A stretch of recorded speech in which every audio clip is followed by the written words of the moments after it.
Can you start recording? Done. Okay, so hello. This is our fifth tensegrity assisted therapy group study, fifth encounter. And we are here for now, Miguel, me, and Chris. Chris is having a snack before returning whenever she wants. And we were last time we talked, we kind of finished one of the chapters of the course where we ended up discussing, or I posed some questions regarding how the concept would apply to movement practitioners instead of hands-on practitioners. Because I think there are substantial differences in the way we see the contents proposed by Mariana and Leonid, although I think they apply to movement practice, but we need to frame the activity in a different way. And do you have something to say, Miguel, as for the questions that I launched last time? You want me to read them again, or? No, I was just posting it in the screen. So I read them twice or more than twice. And I formulated some answers, and we were just discussing about it because. Let me just say something very, very quick. In the discussion in the platform embodied by Tensegrity Sutra, where we are now hosted, in the discussion I have posted the questions, and one of the answers by Teresa, she usually participates, she's not here now, but those questions are there posted in the discussion section inside the pod, Nonus pod, so you can see them. Go on. And we were just talking about it because as movement practitioners, there are some differences, and even the relation we establish with the apparatus and or with the mat or gravity or with the skin, as you talk about it in your questions, could be or should be read with some different eyes or not. And one of the things that we were talking about is probably we are looking at another time scale or dimension scale, because the movement per se is or implies the sterilization, the supercility that Leonid and Mariana talk on the course, that inner tension before even the conscience or awareness. And we, in our practice, we move with the conscience on and the awareness as tools for our practice and for our work.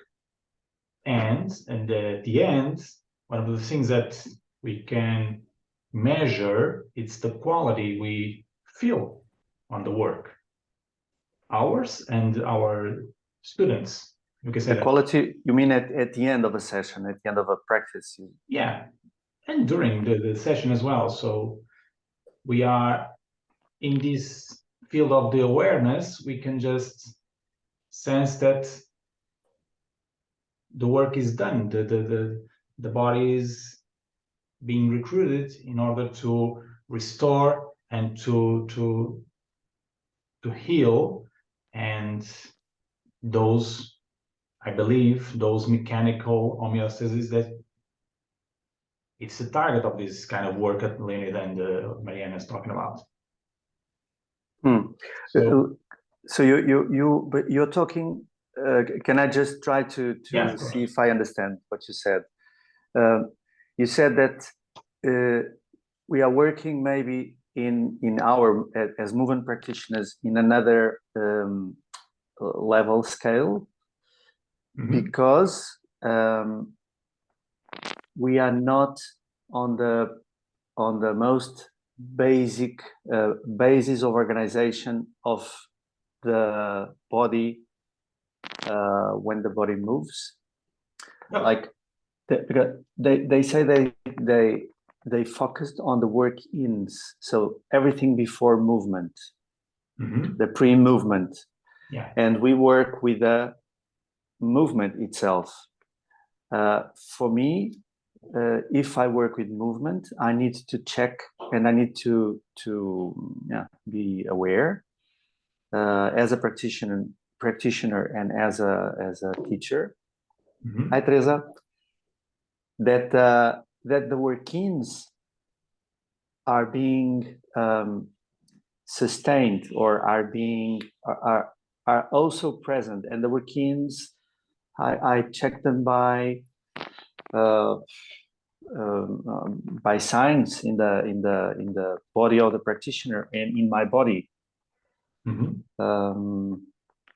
So is this what you mean by working in another scale, time scale, or level scale? I think I'm trying to tease these two approaches that are not two approaches, because the body is the body, our body, and I think this is, I'm trying to relate those their material in our practice and try to understand how they are connected, because they should be, and I'm trying to relate with the material they were providing. For example, they talked about the images, the visual signs of the movement that we cannot process as an observer, and they use the tools of the framing of the films and everything. That for me was just so powerful, because I'm using it with my students as well, and that put me in some perspective. Okay, there are some things that probably I cannot observe, but in my own practice, I can sense them, I can perceive them, and that makes a difference. But but we are not just talking about ourselves, we are talking about our students as well, and the relation they can establish with the students, not using the interface or the hands-on approach. You see? So yeah. Say, Chris. You're muted. You're muted. Miguel, sorry, I'm used to having my mic off all the time, on all the time. Miguel, you said, are you using the video and slowing it down with your? Yes. Oh, I would love to see an example of that. Do you have any? Do you have any you could share? No, because No, okay. They're not mine. That's okay. Are you using as well, Nuno? No. Well, I bought a special computer because the Mac is not compatible with the program. So I got a new, but I haven't started yet. I have some here, but that I'm not allowed to share because my students. Okay, so that's okay. Sorry. That's okay. Maybe sometime, if you ever have a person who's willing to let us see, I would love to see how. I don't want to lose time with this, but probably I have some of mine. Okay. I did it myself, and it was so cool to watch on the, I don't have the program or anything. I just used the little scan bar. It was so cool to watch the breath in the back of the body. It's very like. Yeah, it's the details Miguel was talking about that we cannot see, we cannot perceive in I'm not live motion. So the things like this. Some of the things that we see in the picturing, the framings, Mhm. well, I kind of, okay, I can see that in real time motion. Uh-huh. But I believe that by using this with more experience, probably I can see in the framing more data that I'm seeing at this time. Okay, so there are more things hidden probably that I'm not capable to see them like Leonid is, because well, it's I think it's I'm not using it every day. So, but Sorry, can I share a story regarding that, Miguel? I worked for a year on a physiotherapy hospital, and I worked in the lab of gait analyzers. So we had some cameras and weight platforms to check, because kids and people were being cutted on their muscles because they were with cerebral palsy and other problems. There were surgery interventions based on the capacity of the doctor to see how the person moved before that lab existed. And when I went there, it was the first year the lab existed there. And I had talks with some doctors, and their game was to let me see if I can beat the machine. Let me see if I can do almost as you were saying, Miguel. I can perceive mostly of the things that the machine can tell me. And people were being cut and surgically intervention by perception, sometimes good perception, but I think what Leonid is trying to and Mariana with that recording is to bring data and more precise information to base our observations on, and for us to make our decisions based on a more informed observation. It's not to take out our expertise or our capacity to perceive, but it adds on a lot of precision, and it even shows hidden things that are impossible for us to check. I don't know. Sorry. Go on, Miguel. I'm trying to answer some of your questions. Well, so they just bring up more and more doubts and more ways of thinking and ways of approaching this material. And I think the relationship we establish with the apparatus in the Pilates context, it's our context, so, and we are driving it just to help Chris, driving this almost on any meeting, all the meetings to the Pilates usage, mostly on the reformer. And I think the relationship we can establish with the apparatus and even with the language we provide to the students are very similar to that of the integral they speak about on this chapter in particular. So you mean the integral of provider interface and receiver? Yes. Okay.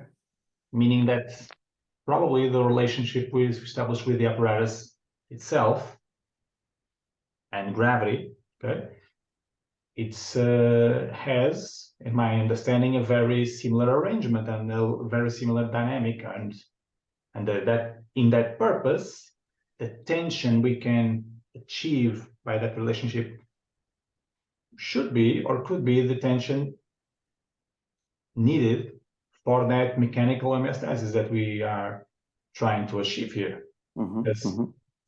If we think about it, where is that mechanical homeostasis that we are talking about? It always has to relate with tension. So the tension we provide in the system, those dynamics, well, they should be the answer to provide those renovations and those healing processes on our students. You're right, but what my question was,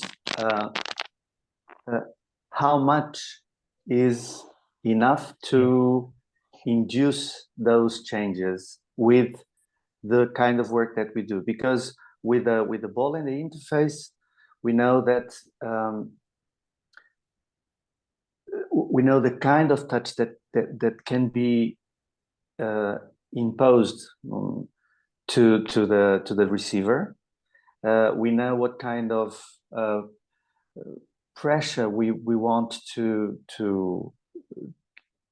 have during the manipulation.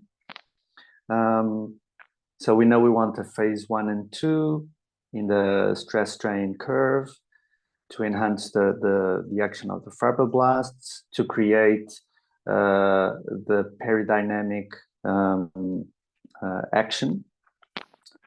All those things that Teresa also answered in the question, and maybe you can say a little bit, Teresa, about what you said lately. But my question was more, I know that any touch, as Leonid and Mariana say, any touch informs the body. Any touch has an implication to the body, changes the body. But how much is enough and how much is too much? And in exercise and in movement, I can do a session to myself. I can practice movement, and in the next day, I am aching all over my body. So for sure, I surpassed phase 2. I went to phase 3-ish, because I have inflammation in my body. And that in science, in training, science of training, means it's a good sign. Like, I have to cause inflammation to my body in order for it to recover in a higher state if I give it rest and food, But what is that also? Is that compatible with the work-ins, or are we disrupting these base work, base structure in a work with this supercompensation thing that comes from training? And what we know from training is that some people, they do well with training, with overexerting themselves, mostly get some kind of injury during their lives. I don't know. And we as Pilates teachers and also yoga teachers, do we aim for the training science, or do we aim for the well-being and recover and sustainability, injury-free, basic structure? Where do we position ourselves? Because we can do both things with yoga and Pilates. We can exert ourselves to death, and we can do something very gentle. What is too gentle? What is too hard? How can we define that for us in a more concrete way, as Leonid and Mariana are defining to the hands-on profession? Say, Chris. I think we have to consider everybody as individuals, including ourselves, and our own journey is different all of the time. Hello, person in the background. And also to really consider, in working with clients, Leonid and Mariana are working with a very specialized clientele. When I was teaching, I was working with a more typical body. So, and I erred on the always doing gentle And because I'm hyperflexible, I got a soggy tensegrity. I lost this spring in my body. So I personally would have benefited from more variation. And I think for the healthy body, variation is essential. And that's just based on my own experiment in my own body. And then when we're looking at what is Nassim Nicholas Taleb, when his work on anti-fragility,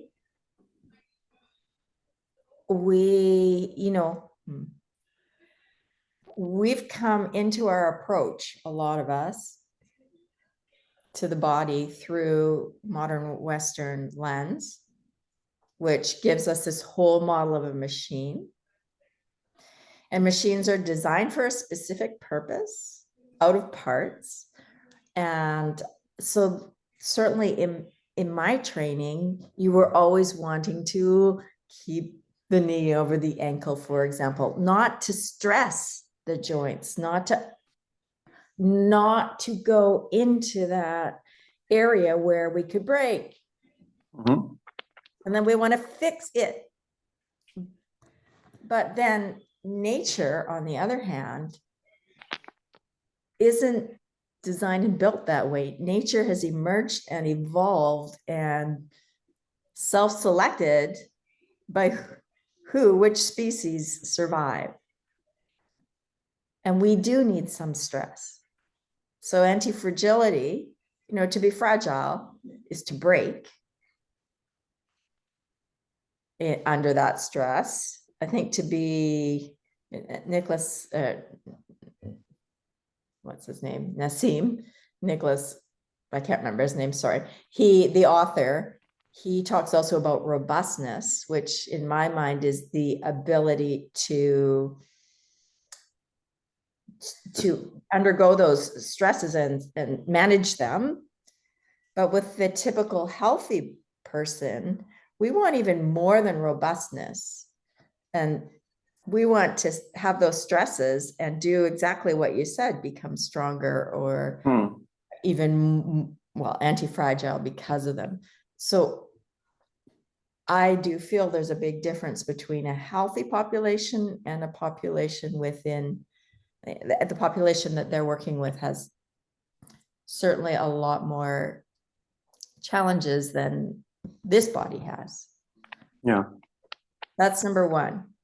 That's not to say that I wouldn't benefit from certain changes in my system.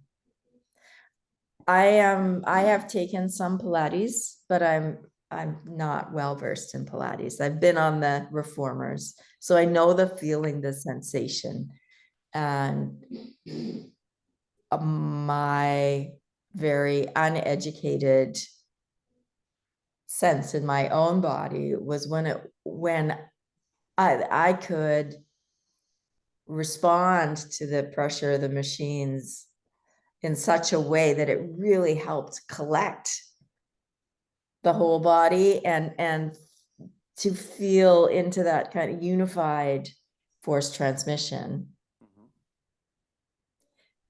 And I think that's one of the beneficial things about working with the machines. And in the way that yoga is being taught here in Vancouver, they're doing the opposite, pulling things apart. When I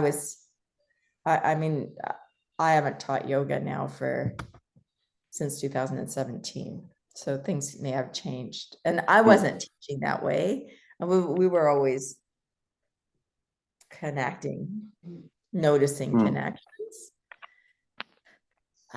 So in terms of the work-ins, I feel like my experience on the reformer and the other machines that I don't know the names of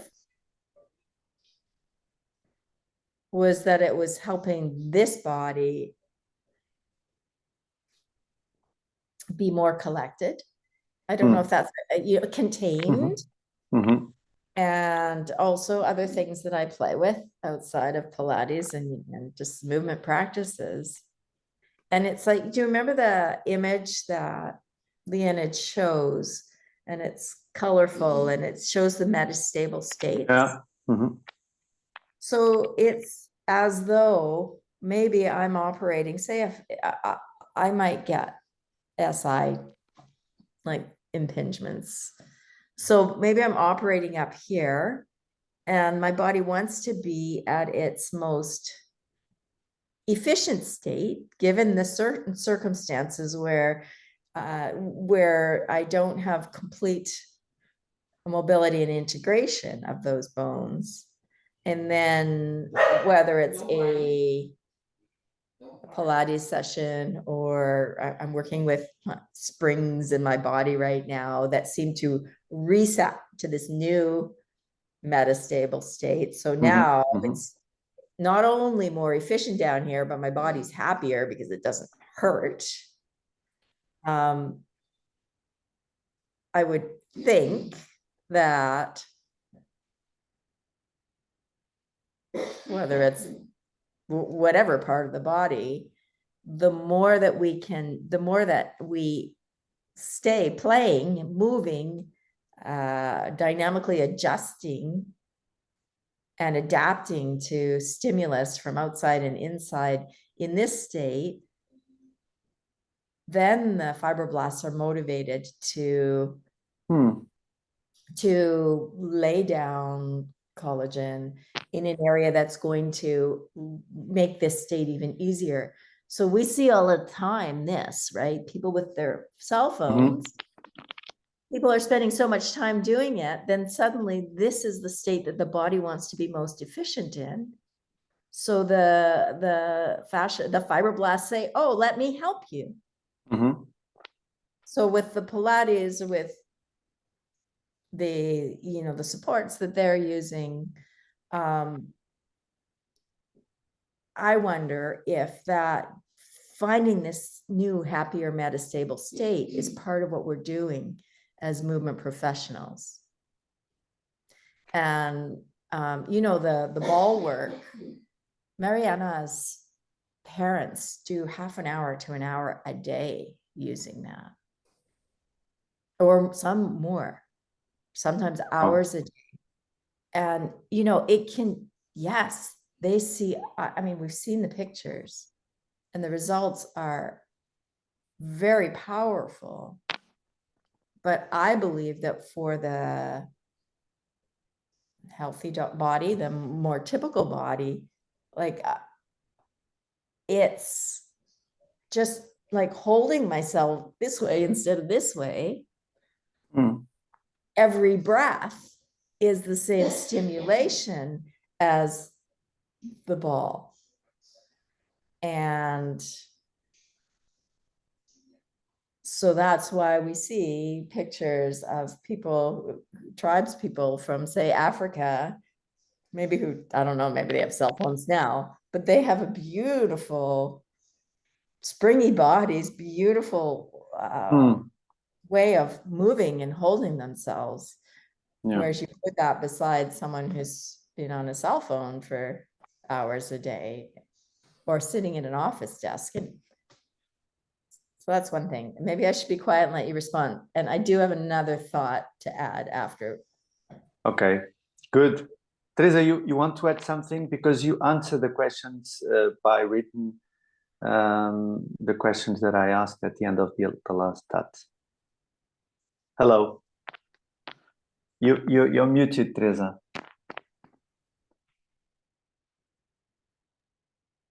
I'm sorry. Good evening, everybody.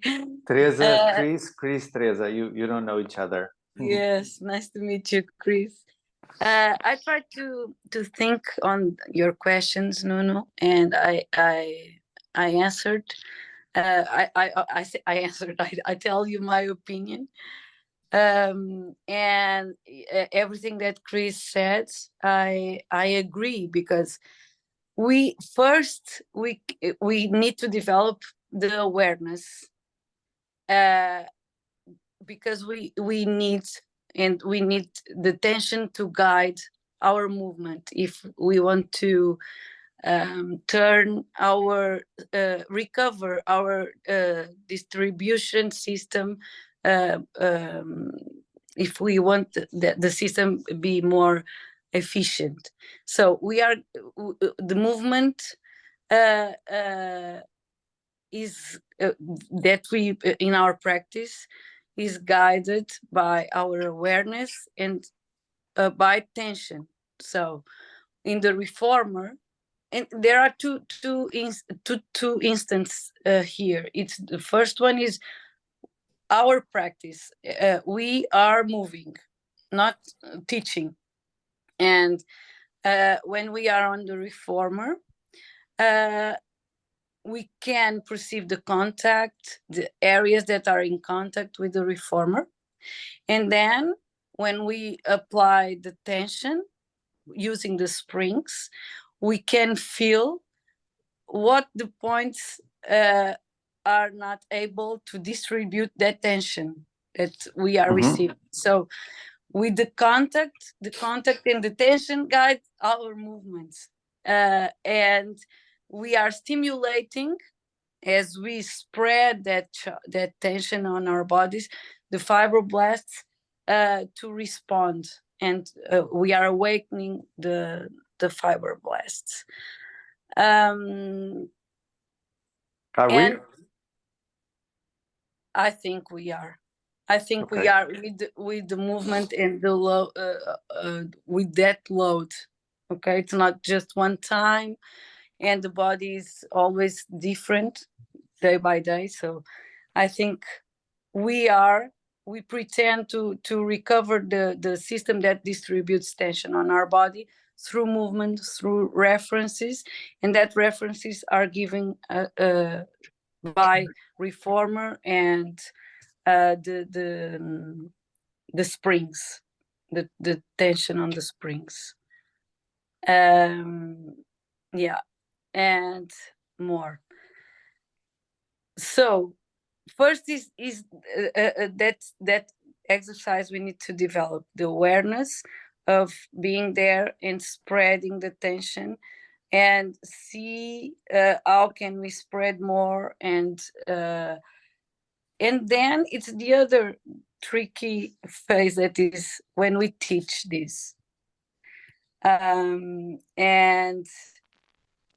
before we teach this, we need to know what guides us, and what guides us is the uniformity, the distribution of the tension to recover the bodies, to facilitate the movement. And I don't think that when you have muscle sore, right? Soreness, yeah. Soreness, I don't think we are on the phase 2. I think when we feel that we inflammate, we create overtension, and we lost the connection between that points of our bodies. So we create local tension, so contractions, and we need to create expansion and uniformity. Distribution, yeah. But I think it's important what you said, because as a teacher of Pilates and teacher of teachers, I teach teachers with Miguel. I know that most people in our area, and I believe in other like yoga and other practices, they don't have a clue of what are their goals and what are their aims with their practice. If they come from physiotherapy, for instance, they tend to be milder because they learned how to be mild with the body, to heal. If they come from as physical education or sports, they learn about inflammation is necessary for building the body, to build muscle. So I know that because I come from that, and that was behind my practice without even thinking about it. So I think what you said, Teresa, is very important to be clarified for each of us to know what is my what is my, how do I present myself in my practice? What are my goals? What do I aim with my practice?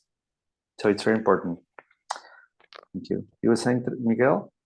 Yes, I'm sorry because of the interruption. My daughter just wanted to participate. Your daughter. Yeah, she was she was saying, I want to talk. I want to play the piano. Not now. Well, anyway, I relate with everything you said, and I would just like it to, because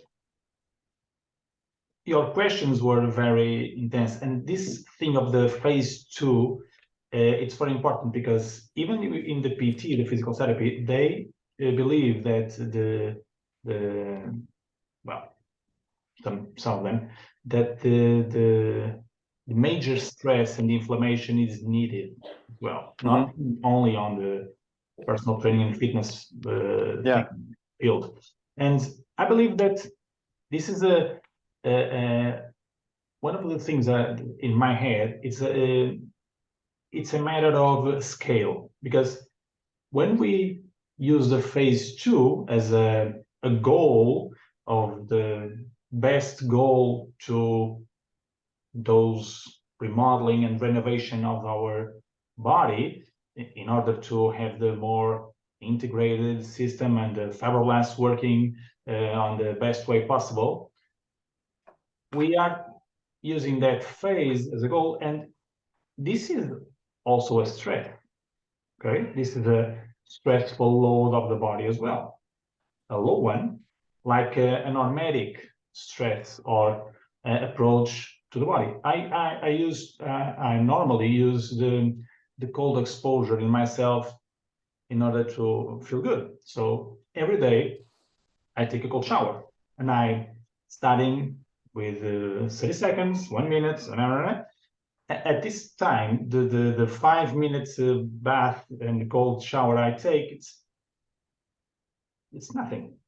I need to put some ice on the bottle on the bath in order. You need to visit Chris and have a swim with her in the morning.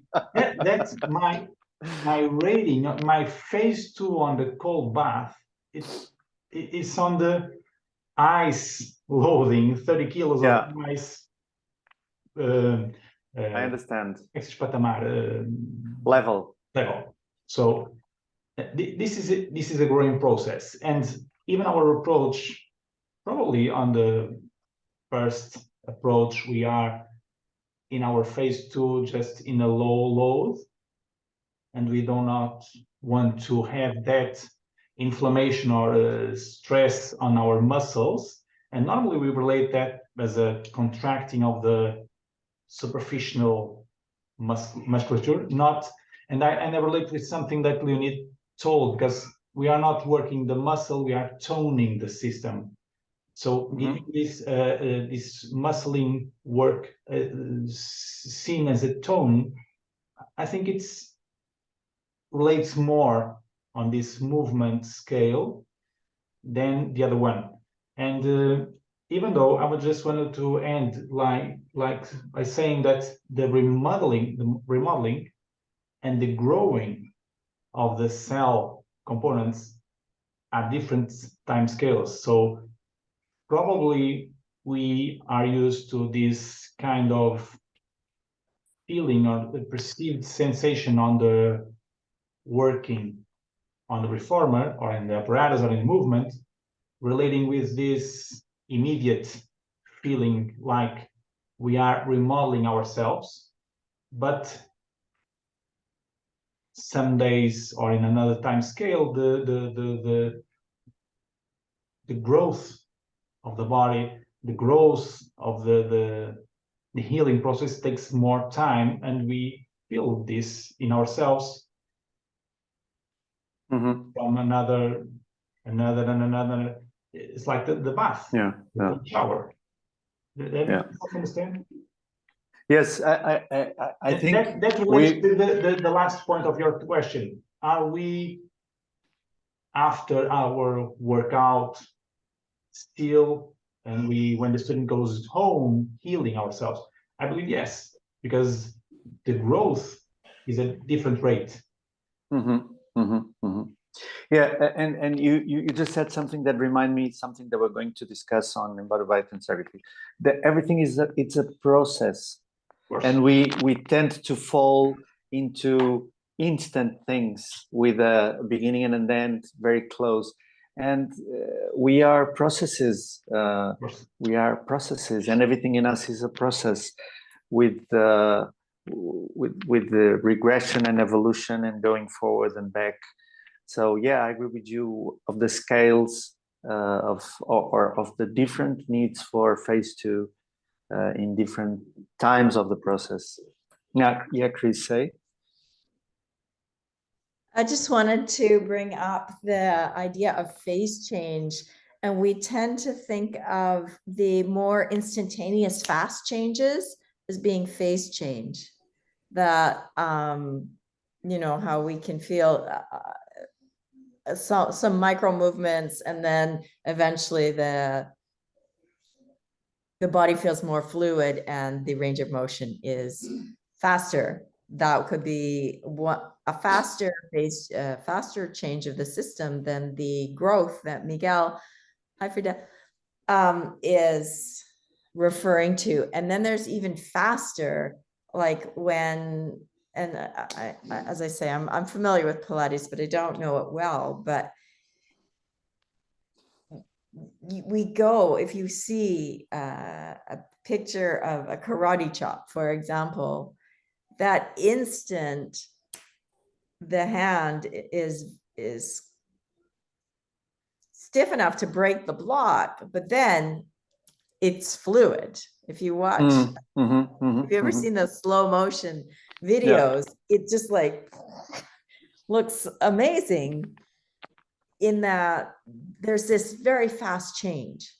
And that's the more we talk about these very quick instantaneous changes as being phase change.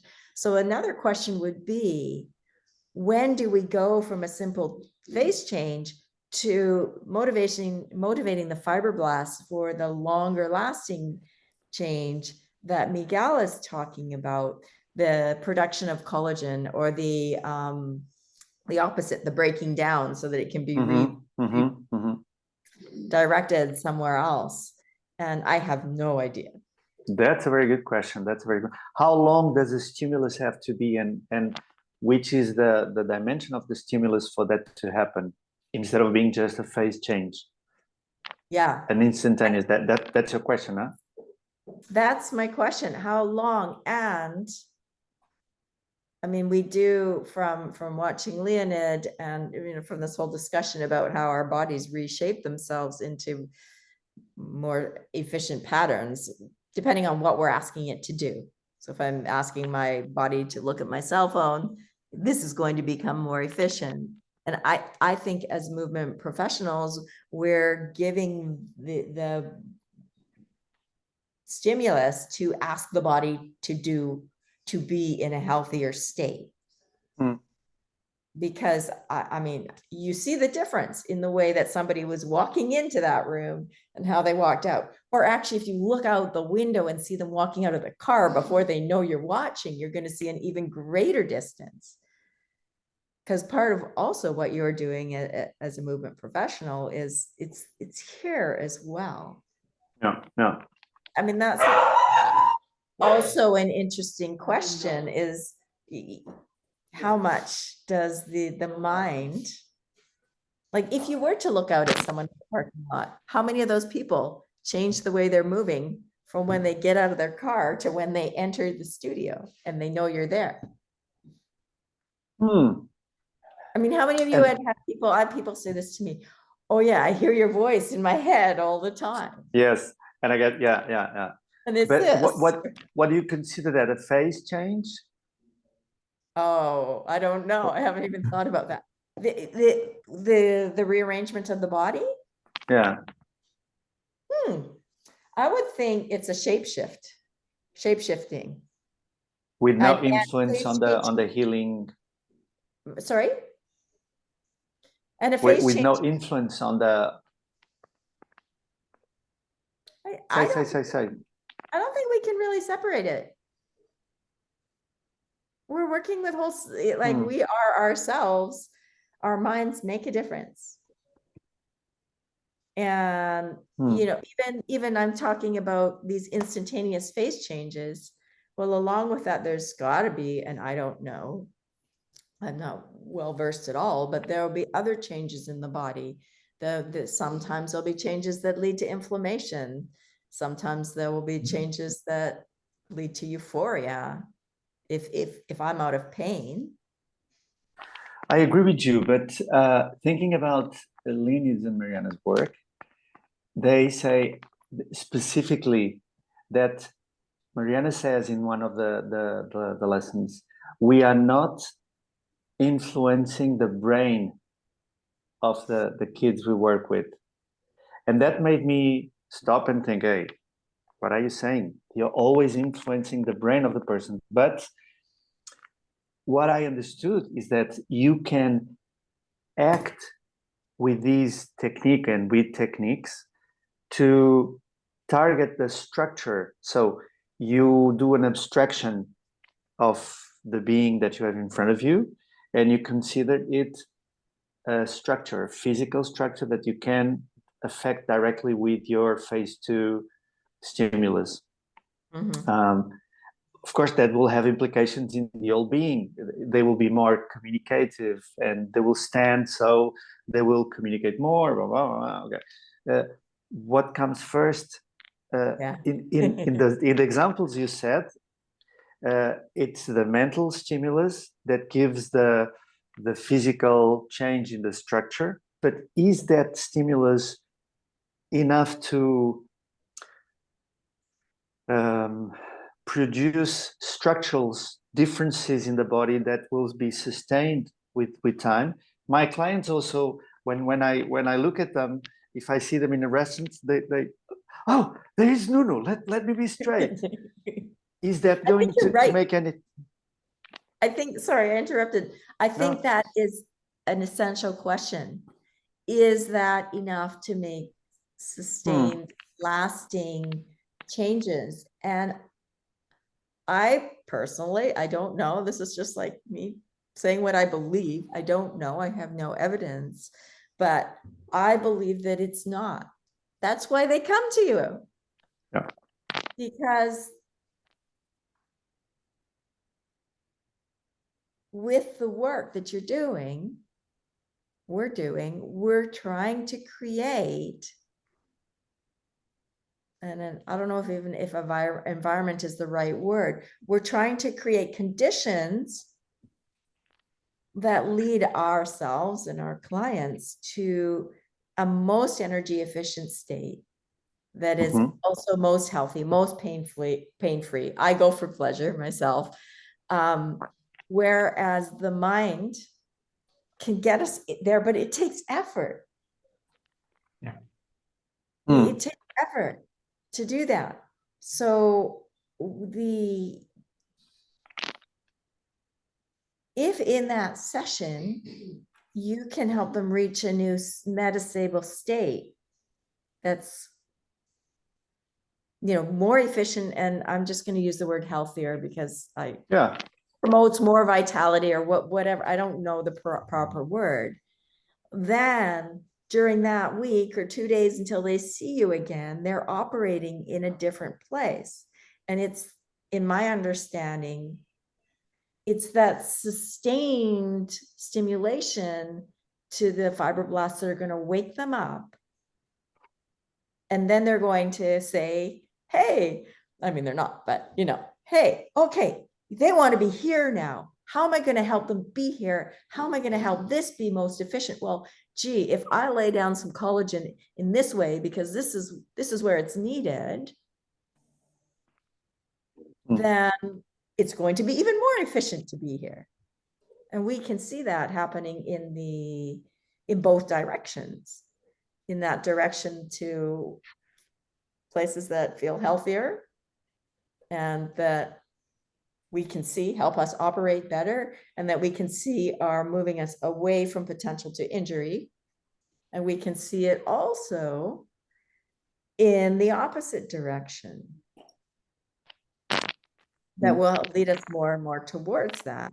And my mom's over there, she's listening, but she's got arthritis in her knees. So we're talking about, well, gee, go to physio, because that hopefully will either help going from it getting worse and worse and worse to getting more manageable.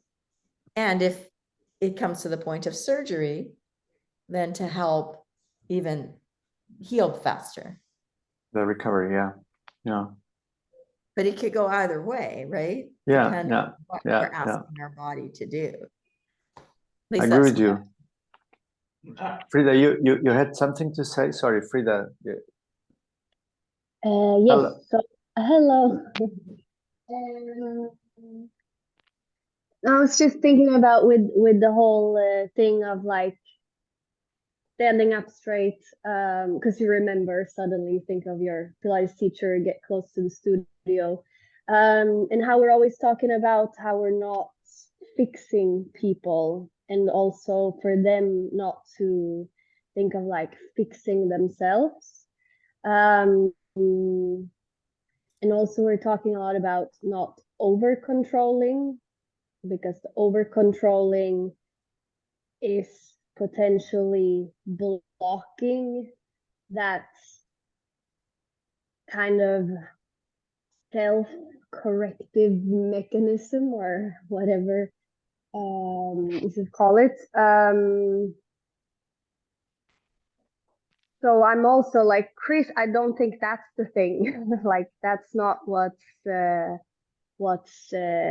helping us, because that seems more like from the outside, like trying to fix, trying to get a better posture, but it's not gonna come from there. It has to come from, I'm thinking, I don't know all of these phase 2 blah blah, so I apologize if Go I'm on.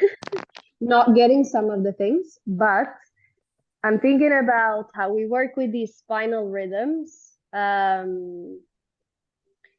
and how that helps the body when we can target these, how that helps the body to self-organize, and in a way it's not from the mind. It's not because I'm like pressing my lumbar down, or I'm I'm pulling my head back to have a better posture, or pulling the shoulders one way or another, but it's on a deeper level. It's less from the mind and more sort of like a body's mind level. Yeah, I think also that the definition of mind that we are using here is too narrow. And I believe that what we do, and also I believe that what Chris does in yoga, is not telling them how to stay straight, but to cue, to hint them how they can sense straightness, or how can they sense themselves. How can we sense ourselves in order to recognize pain? Because people that are here, I'm sure they have pain in their neck and their back, but they are just numb. They don't know what Yeah. is that in their body. So we are empower them by making them aware. So making them use their mind as a bigger thing, in a more constructive way, and not in a directive guru sense way. Is that what you were saying? It relates to what you're saying? Yeah, maybe. I'm just trying to like get to that suggestion of where that change is happening, and that it's more in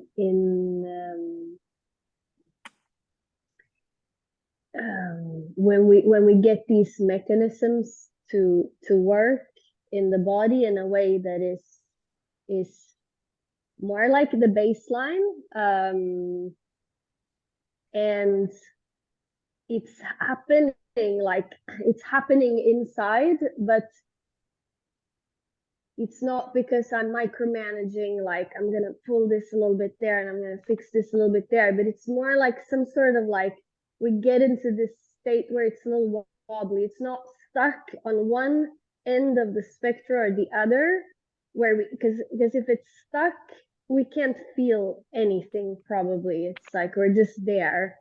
And there's no other option. If we're in the middle, we can go all the way there, we can go all the way there, and we have suddenly like options.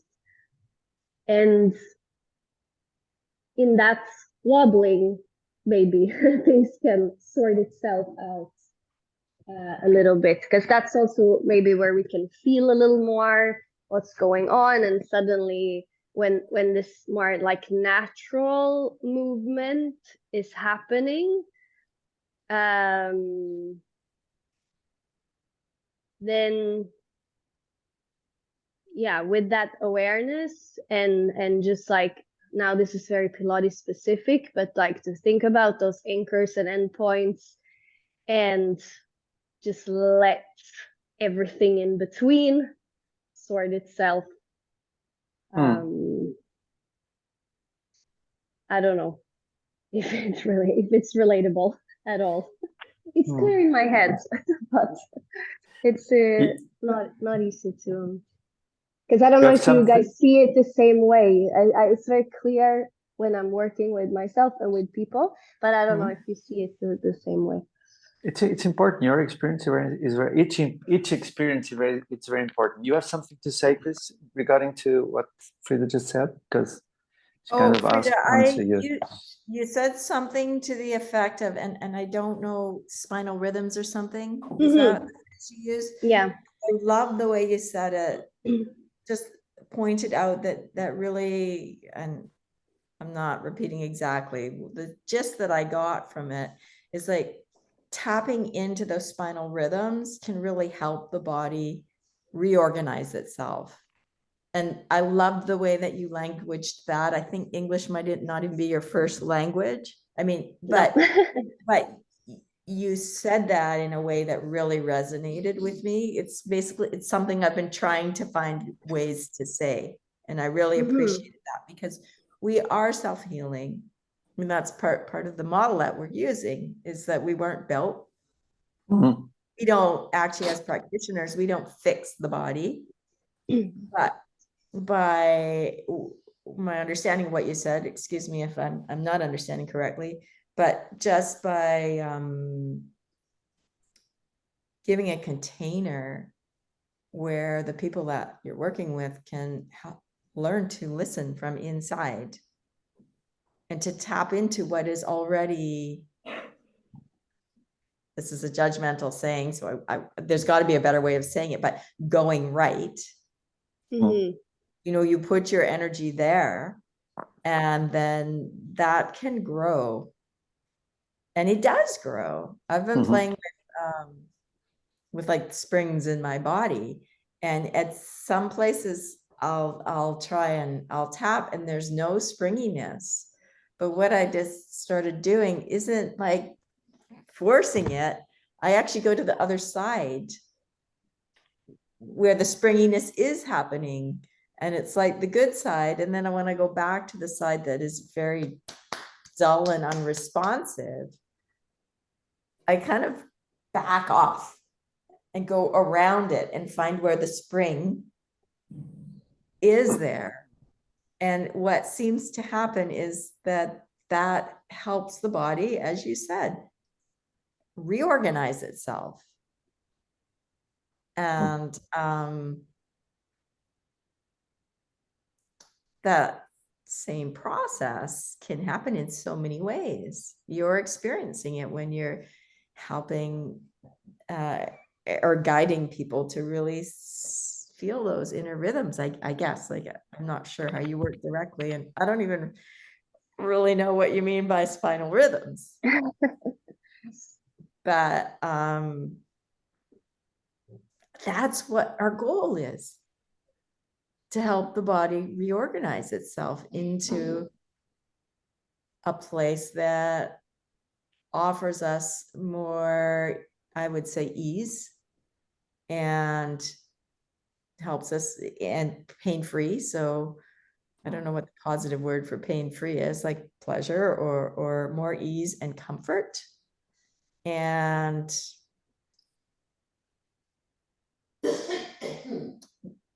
then when we take that off of the machines and into the rest of our lives, if we are operating there more often, that's when the phase 2 is happening.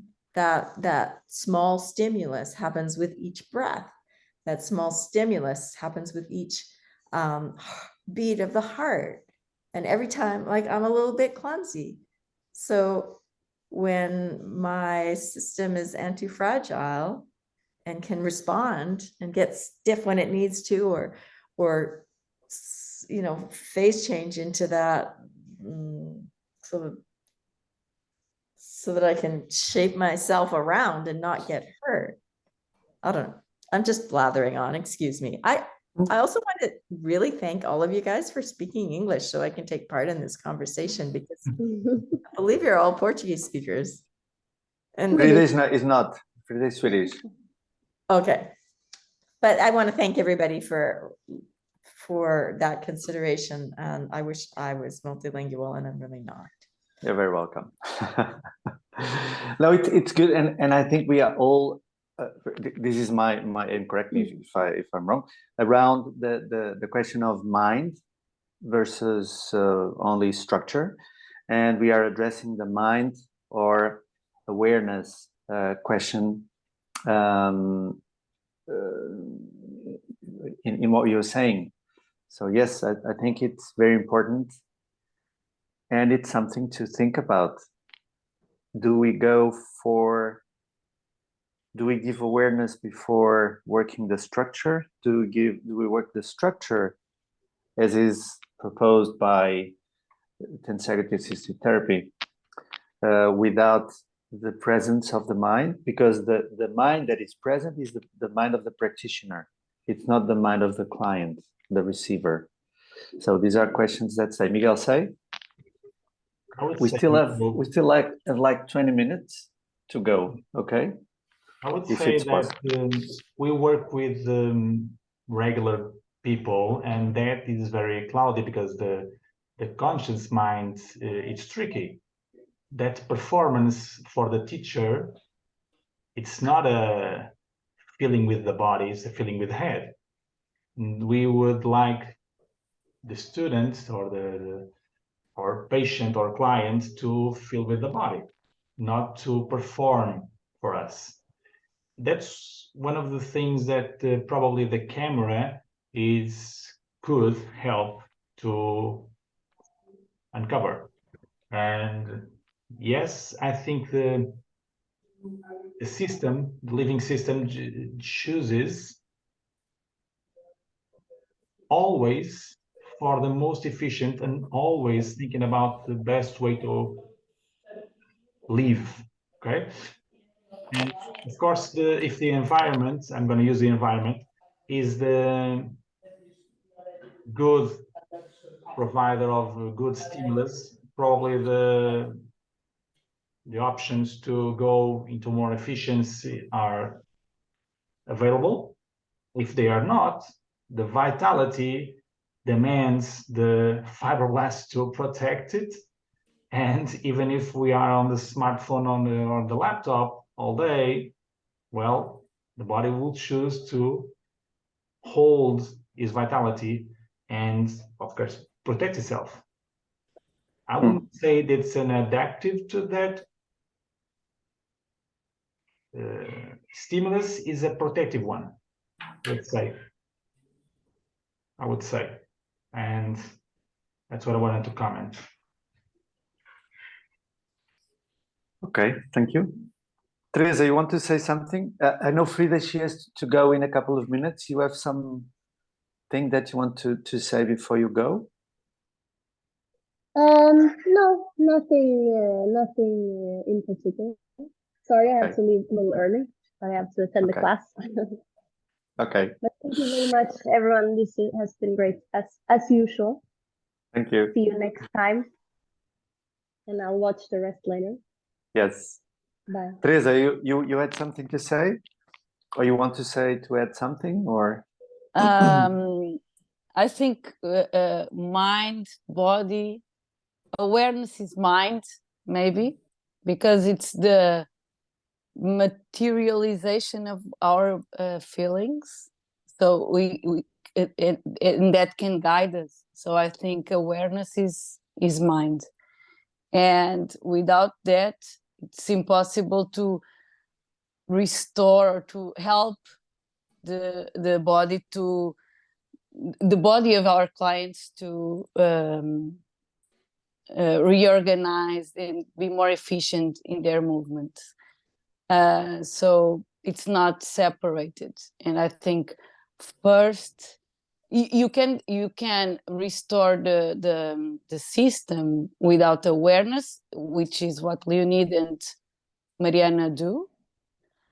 But on our practice, we need the awareness first with ourselves, and that will guide us to apply to our clients. And we get that awakeness of the fibroblast and the whole system and the production of fibers with repetition, and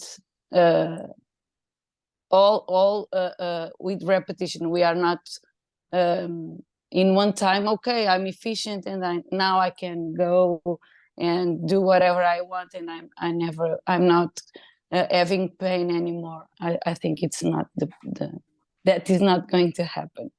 But we can maintain that more efficient metastable with the awareness which we need to improve for us and for our clients, and with that loads, you are going to be more efficient in everything you want to do with your body in movement. So like running or jumping or but you need to have that load or over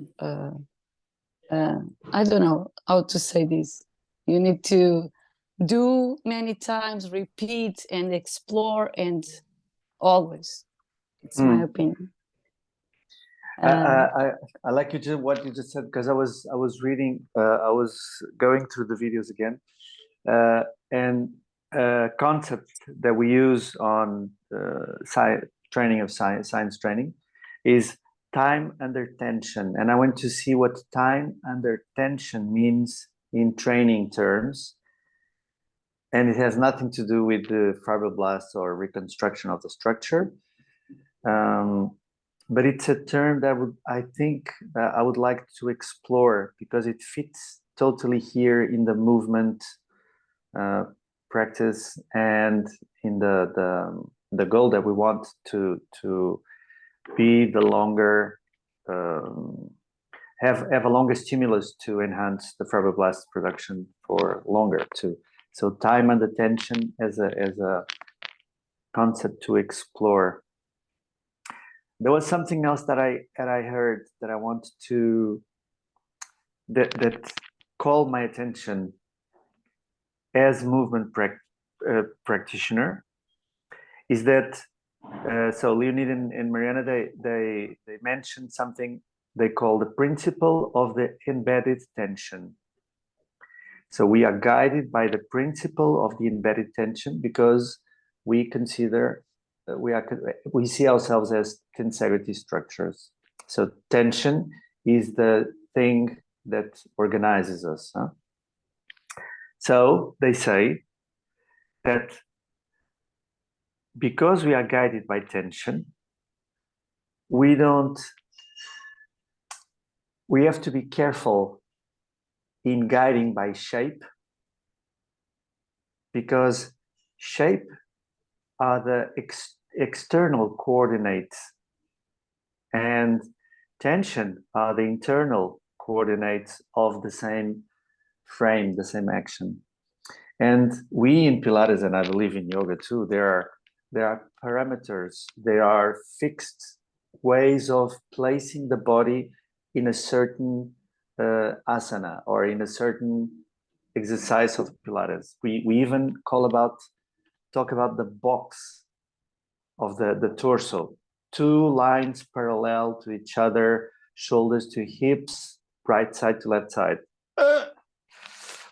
And Mariana explains that when she has a kid, that in order to be neutral, and she refers to neutral as an internal state, when the tensions are at the lowest state, the kid can be all twisted. And that's in that twisted position that she applies the technique to the kid. So in us, and with the machine especially, the machines are very square. They frame the body in a totally, sometimes, and we are instructed to frame the person in a very fixed position, which is the ideal position that Mr. Joe Pilates defined one day, or the machine defines for us. And we say that is the ideal thing that we should go for, but it actually destroys the possibility of do the work-ins, because it immediately starts placing torsions and bendings and whatever, because of the conditioning of the tensioning of the body we place the person in. I just found that reflection very important to us, especially Pilates teachers, because we tend to not allow the person to have the head like this in the beginning of the class. Let it be. Do you? I do let it be, yeah. But I tend to call the attention of the person, not saying, hey, your head is twisted. Just notice how you stand more on your left side than your right side of your head. Is that more comfortable? It's okay. Then but I let the person be aware of what the person is not aware in herself, him or herself. Teresa, you were saying that you need to go? You It's want a to little say bit something? late for me here. I I'm know. sorry.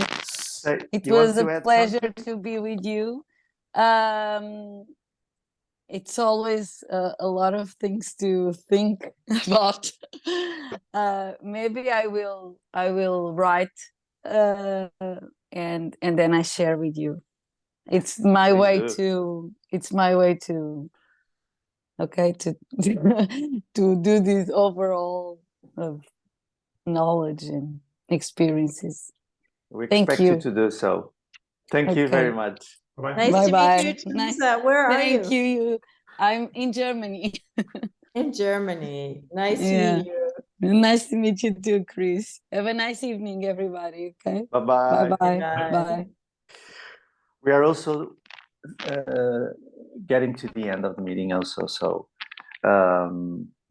and we got a lot of discussion already. A lot of points are on the table for us to digest. So final comments, final things anyone wants to say or to leave for next session, or I don't know. I just wanted to share, but I really like that your last intervention, because that changed me a little bit over the years, because I was just correcting my students all the time, trying to reshape, not to fit like this, not to fit like that, the heels together. And when you give some liberty to the body to express, well, probably the guidance, not the very strict guidance, but the possibility to explore the motion in an open way, I believe, probably it happens a lot for my students, they really experiment more what's the best way of moving for them. Not to intervene in this, do it like this because you're more straight it's give the body the option to feel with the body. It's really, really, really compensating even for us. And it's powerful for the person. Very, very. And that's a very big tool. I don't know the child they work with, if they have that kind of, well, I really don't know. Probably they don't know as well. They just rely on the results because the kids just start walking, and they digest better, they sleep better. So that's the thing, to give the opportunity the body to reorganize itself. It's very powerful. Yeah. Chris, you want to say something? Sure. I'm just trying to think back about the things that we've talked about, and something that's really highlighted for me right now is the whole idea of the body as a process, not a thing, and the different time scales that Miguel, you were talking about. And then there's this whole question of body, mind, awareness, consciousness. And right now there's a movie out, it's called something like Everywhere All at Once All the Time. It's amazing. You need to see It is. But I think our bodies are similar, like everywhere all at once all the time. And that it's our minds that want to go in there and say, well, this first. And in fact, actual fact, I believe that we can target, like Leonid and Mariana are certainly targeting the structure, and I'm doing things that target the structure, but it touches the mind and everything else at the same time. And even with these children, that even the very young ones, I don't know what their consciousness is like, but it's everywhere all at once all the time. Yeah. So then we as practitioners, because we want to bring success, and we have been raised up and into and are part of this modern Western culture, and as are our clients. So it's not like one or the other. Maybe we have to find a way of merging. And I do feel like it's like what's in front of us right now. Because your person might show up and just be really prime for an aha moment that changes their life. Or it might be more, that aha might be a structural change. And I don't think we know. I don't think we can ever know. It's like a bigger black box. Yeah. Yeah. And that awareness, that actually takes presence, and it does take cognition, but I believe it also takes presence in our bodies, because there's a communication that happens that's not with words. I totally agree with you. Yeah. Really, in our bodies, something happens. We kind of feel what's going on over there if we really listen. So that's what's coming out for me in our discussion. And it's been a great discussion. And thank you both and the others who are here as well. And for speaking English, I really do wish I had multiple languages and could just sit in on all these discussions. And Spanish and Russian. It's an advantage, yes. Can I just say something regarding to what you said? And for me, it has been a question that has been running on my mind. I did some things on psychology and psychoenergetics, and because I started to have some strange reactions in my sessions with my clients started to cry or something. I was like, what is happening? Like, it's not for here. Stop. So I wanted to figure it out. And at some point I thought, well, I don't want to be a psychotherapist or a therapist. I do exercise. That's my thing. So these are two conflicting things. And now I know that the exercise, as you said, it's the entrance to the person's process.